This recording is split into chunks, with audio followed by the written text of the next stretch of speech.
మన provident fund డబ్బులు తీసుకోవడం ఒకప్పుడు ఎంత పెద్ద తలనొప్పిగా ఉండేదో కదా.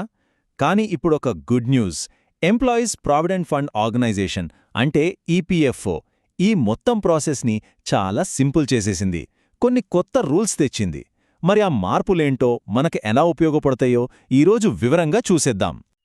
అసలు మన పీఎఫ్ డబ్బుని ఈజీగా విత్డ్రా చేసుకోగలమా? ఇది చాలామంది ఉద్యోగులకు వచ్చే కామన్ డౌట్.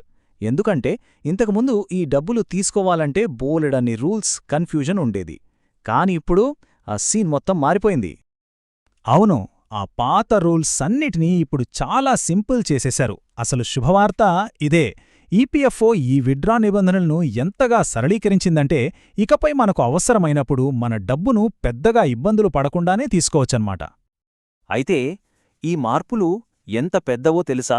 ఇది చిన్న విషయం కాదండోయ్. ఏకంగా 7 కోట్ల మందికి పైగా ఈపీఎఫ్ఓ సభ్యులపై దీని ప్రభావం ఉంటుంది. అందుకే ఇది చాలా చాలా ఇంపార్టెంట్ అప్డేట్. సరే, ఇప్పుడు అందరి మనసులో ఉండే మెయిన్ క్వెశ్చన్కి వద్దాం. అదేంటంటే, మన పీఎఫ్ డబ్బును మొత్తం అంటే 100% తీసేసుకోవచ్చా? ఇది సాధ్యమేనా? జవాబు: అవును, తీసుకోవచ్చు.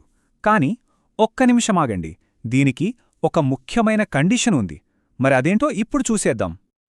కొత్త రూల్ ప్రకారం మన పీఎఫ్ అకౌంట్లో ఉన్న మొత్తం బ్యాలెన్స్లో మనం 75% వరకు విత్డ్రా చేసుకోవచ్చు. ఒక ఉదాహరణ చూద్దాం. మన అకౌంట్లో ఓ 4 లక్షలున్నాయనుకోండి.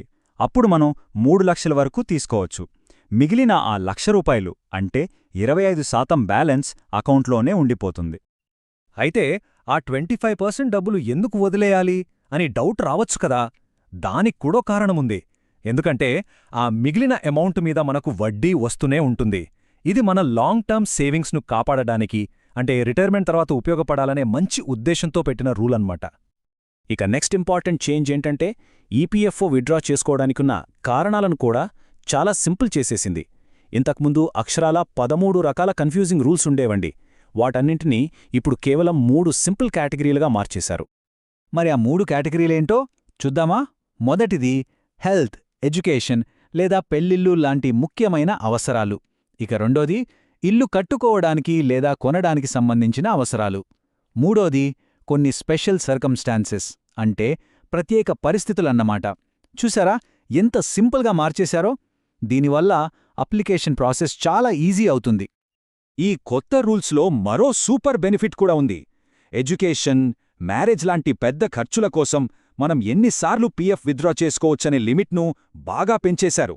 ఇప్పుడు చూడండి, ఎడ్యుకేషన్ కోసం ఏకంగా 10 సార్లు, పెళ్లి కోసం 5 సార్లు డబ్బు తీసుకునే ఛాన్స్ ఇచ్చారు. ఇది నిజంగా పెద్ద రిలీఫ్ కదా. రూల్స్ మార్చడమే కాదు, అసలు డబ్బులు విత్డ్రా చేసుకునే ప్రాసెస్ను కూడా చాలా ఇంప్రూవ్ చేశారు. ఈ కొత్త ఈపీఎఫ్ 3.0 సిస్టమ్ మన పనిని ఎంత సులభం చేస్తుందో ఇప్పుడు చూద్దాం. అన్నిటికన్నా ముఖ్యంగా విత్డ్రా చేసుకోవడానికి అర్హత పొందాలంటే ఇంతకుముందు చాలా సర్వీస్ ఉండాలి. కానీ ఇప్పుడు ఆ మినిమం సర్వీస్ పీరియడ్ను కేవలం 12 నెలలకు, అంటే 1 సంవత్సరానికి తగ్గించేశారు. అంటే ఏంటి? మనం జాబ్లో చేరిన 1 ఇయర్కే పీఎఫ్ విత్డ్రా కోసం అప్లై చేసుకోవచ్చనమాట.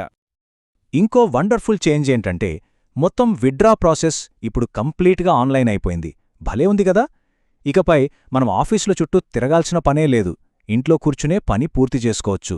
ఇది మెంబర్స్కి చాలా కంఫర్టబుల్. అంతేకాదండోయ్, ఈ డిజిటల్ ప్రాసెస్ వల్ల ఇంకో పెద్ద హెల్ప్ ఏంటంటే, పార్షల్ విత్డ్రాల్స్ కోసం, అంటే కొంత డబ్బు తీసుకునేటప్పుడు ఇకపై మనం ఎలాంటి డాక్యుమెంట్స్ సబ్మిట్ చేయాల్సిన అవసరమే లేదు. దీనివల్ల ప్రాసెస్ చాలా ఫాస్ట్గా అయిపోతుంది.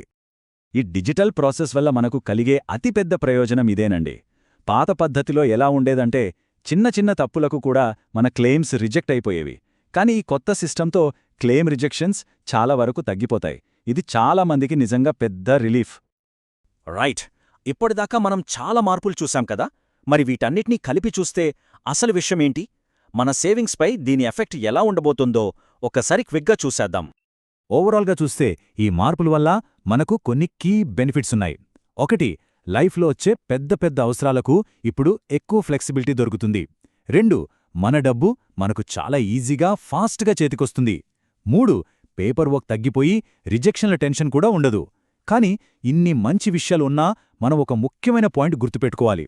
పీఎఫ్ అనేది బేసిక్గా ఒక లాంగ్ టర్మ్ సేవింగ్స్ టూల్, దాన్ని మర్చిపోకూడదు.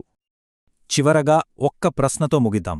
డబ్బు తీసుకోవడం ఇంత సులభమైనప్పుడు, మనకు అవసరమైనప్పుడు డబ్బు వాడుకోవడానికి, అదే సమయంలో భవిష్యత్తు కోసం పొదుపు చేసే క్రమశిక్షణకు మధ్య సరియైన బ్యాలెన్స్ ఎలా మెయింటైన్ చేస్తాం? దీని గురించి ఒక్కసారి ఆలోచించండి.